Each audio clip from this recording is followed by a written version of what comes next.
A'udzubillahi syami'il alim minasyaitonir rajim. Bismillahirrahmanirrahim. Innal hamdalillah nahmaduhu wa nasta'inu wa nastaghfiruh wa na'udzubillahi min syururi anfusina wa min sayyiati a'malina.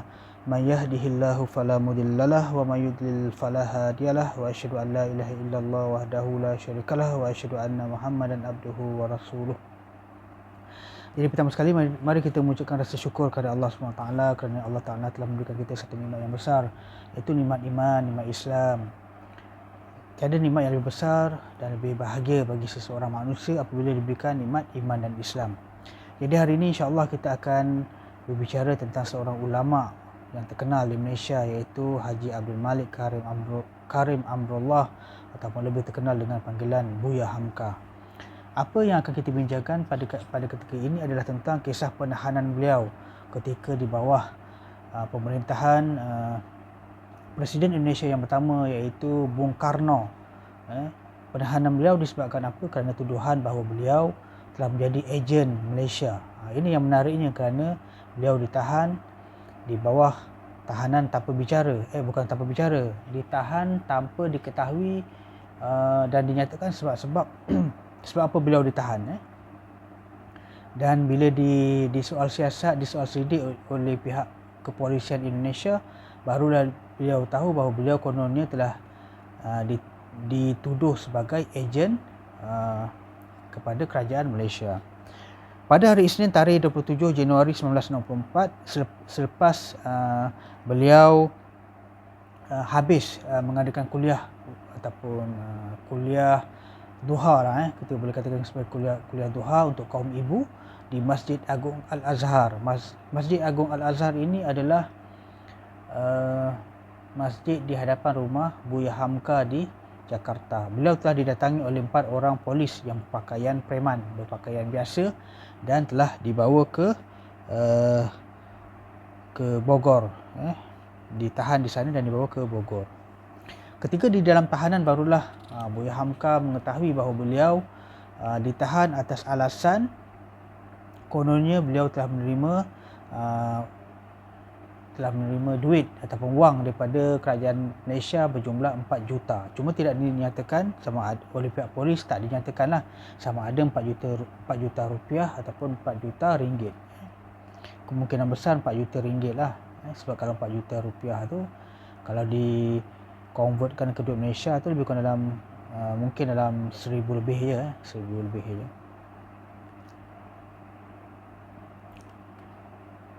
Beliau telah ditanya banyak kali oleh pihak polis bahawa beliau telah dituduh telah mengadakan satu mesyuarat rahsia di Tangerang. Kononnya mesyuarat tersebut telah merancang untuk mengadakan rampasan kuasa terhadap Presiden Indonesia Sukarno. Tapi tuduhan-tuduhan tersebut telah dinafikan oleh Pak Hamka.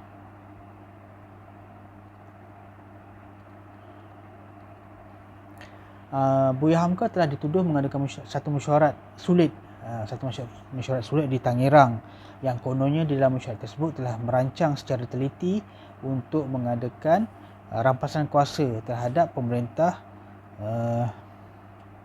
Bung Karno. Tapi Buya Hamka telah menafikan semua tuduhan tersebut. Dalam tuduhan tersebut telah dinyatakan, telah disebutkan beberapa nama.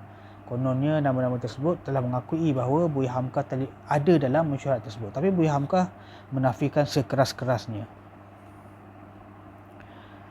Menurut Pak Hamka, dalam banyak-banyak soal sidik tersebut, soal sidik oleh pihak polis, ada satu ketika yang menyebabkan beliau hampir-hampir hilang kewarasan, iaitu apabila ditanya oleh seorang anggota polis yang bernama Gondo. Gondo ini adalah seorang yang tinggi besar dan berwajah bengis. Ketika dia masuk ke bilik tahanan, berjumpa dengan Buya Hamka, dia memandang Buya Hamka dengan pandangan menghina. Ini apa yang telah dicatatkan oleh anak beliau lah. Apa kata Gondo? Jangan nak berputar belit lagi. Segala rahsia saudara sudah di tangan kami. Saudara mengadakan mesyuarat sulit di Tangerang bertarikh 11 Oktober. Ini antara tuduhan Gondo.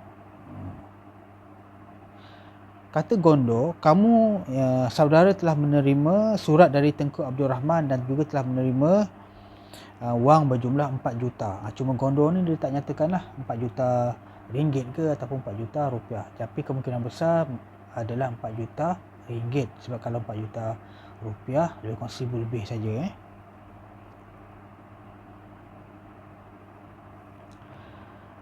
Di akhir ucapan Gondo yang menyebabkan Buya Hamka terlupa yang beliau sedang disoal siasat oleh pihak polis adalah apabila si Gondo mengatakan beliau adalah pengkhianat negara dan pengkhianat negara mesti diganyang. Kata Buya Hamka, ketika dia mengucapkan perkataan pengkhianat itu nyarislah saya silap. Maksudnya silapnya apa? Dia lupa yang dia sedang berhadapan dengan pihak polis yang sedang menyoal siasat Buya Hamka. Satu penghinaan yang paling besar, padahal masih dalam pemeriksaan. Hampir saya berdiri membantah dengan keras. Buya Hamka ni dalam keadaan usianya yang pada ketika itu hampir 60-an lah. Hampir dia terlupa yang dia adalah orang yang sudah tua, 60-an, dalam tahanan polis. Dia hampir-hampir berdiri. Sebab saya sudah mulai marah dan lupa bahawa saya berhadapan dengan polis. Bila kita cintakan negara kita, tiba-tiba kita dituduh sebagai pengkhianat. Sebab Buya Hamka ini ketika kempen Ganyang Malaysia, beliau pernah pergi ke Kalimantan menyeru masyarakat di kawasan perbatasan untuk menyahut seruan pemerintah pusat untuk melancarkan gerakan Ganyang Malaysia. Itu biasalah, kerana bila kita jadi rakyat Indonesia, pastilah kita akan menyahut seruan kerajaan kita kan. Bila kita berada di Malaysia, pastilah kita akan menyahut seruan dan juga ajakan daripada pemerintah kita. Itu perkara biasa lah, bukan yang luar biasa. Itulah pengalaman Buya Hamka ketika di dalam tahanan dan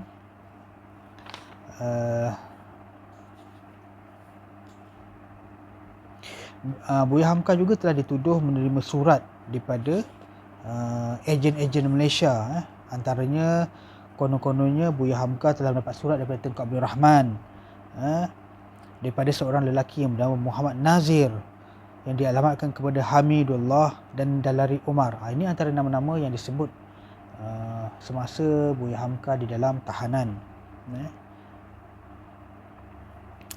Dan akhirnya pada 24 Mac 1964, seorang inspektor polis bernama Sirega. Kalau Sirega ni biasanya berasal daripada Sumatera lah, Sumatera Utara. Sirega mengatakan bahawa Buya Hamka akan dilepaskan kerana tuduhan-tuduhan yang dilemparkan kepada beliau tidak mempunyai asas-asas yang kukuh. Jadi setakat itu saja. Mudah-mudahan kisah ringkas penahanan Buya Hamka ini dapat kita ambil iktibar dan sebagai pengajaran. Wabillahi taufiq wal hidayah. Wassalamualaikum warahmatullahi wabarakatuh.